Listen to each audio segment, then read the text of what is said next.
Assalamualaikum. Hari ini kita akan sambung mata pelajaran ibadah bagi tahun 4, iaitu tajuk dia adalah azan dan iqamah. Okey, hari ini kita akan tengok pengertian azan dan iqamah dan lain-lain. Okey, kita tengok kepada pengertian azan. Azan dari segi bahasa ialah pemberitahuan. Dari segi istilah, lafaz tertentu untuk memaklumkan maksudnya waktu solat. Okey, azan ni ialah lafaz khusus.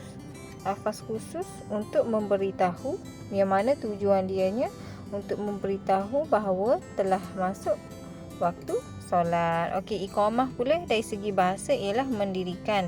Dari segi istilah, lafaz tertentu meminta jemaah bangun mendirikan solat. Itu tujuan dia adalah untuk memberitahu bahawa solat akan didirikan. Terusnya, hukum melaungkan azan ataupun iqamah.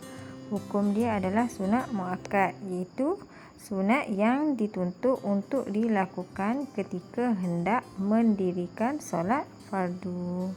Dan untuk pengetahuan kita, azan disyariatkan pada tahun pertama Hijrah dan juga dilaungkan dalam bahasa Arab.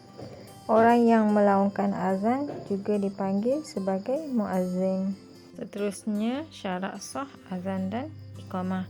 Pertama, mestilah Islam. Kedua, mumayyiz, iaitu tahu membezakan baik dan buruk. Ketiga, lelaki. Keempat, berakal. Kelima, masuk waktu solat. Keenam ialah berturut-turut kalimah azan. Contoh sempurna lafaz azan dalam satu waktu tanpa berhenti. Tanpa berhenti dalam satu tempoh yang panjang. Dan yang terakhir sekali ialah tertib.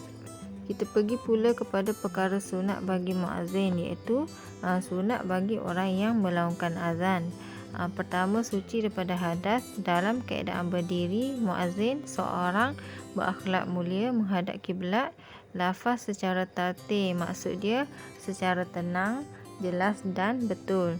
Dan berpaling ke kanan semasa lafaz hayya 'alas solah. Dan yang terakhir sekali ialah berpaling ke kiri semasa lafaz hayya 'alal falah.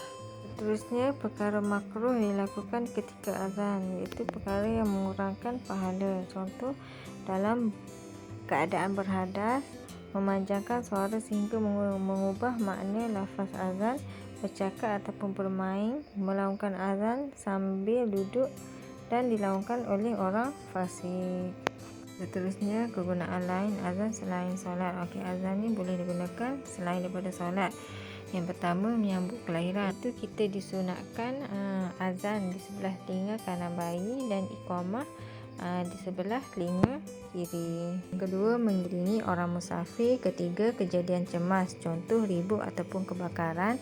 Dan yang terakhir sekali ialah gangguan makhluk halus. Okey, azan ni tak semestinya kita guna untuk solat, tetapi kita juga boleh guna selain daripada itu. Contoh, menyambut kelahiran. Ketika kejadian cemas, contoh dia ribut ataupun kebakaran dan lain-lain. Okay, kita tengok kepada perbezaan azan dan iqamah.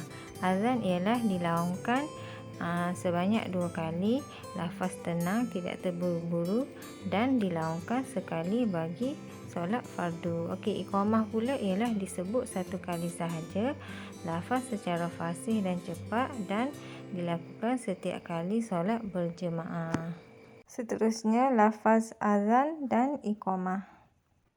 Allahu akbar, Allahu akbar. Allahu akbar, Allahu akbar. Ashhadu an la ilaha illallah. Ashhadu an la ilaha illallah. Ashhadu anna Muhammadar Rasulullah. Ashhadu anna Muhammadar Rasulullah. Hayya 'alas salah. Hayya 'alas salah. Hayya 'alal falah. Hayya 'alal falah.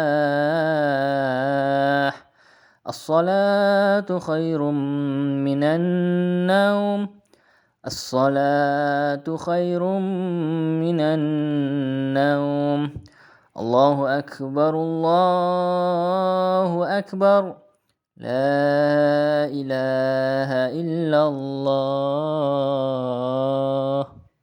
Seterusnya lafaz iqamah. الله أكبر أشهد أن لا إله إلا الله أشهد أن محمد رسول الله حي على الصلاة حي على الفلاح قد قامت الصلاة قد قامت الصلاة الله أكبر لا إله إلا الله. Dan yang terakhir sekali ialah doa selepas azan dan iqamah.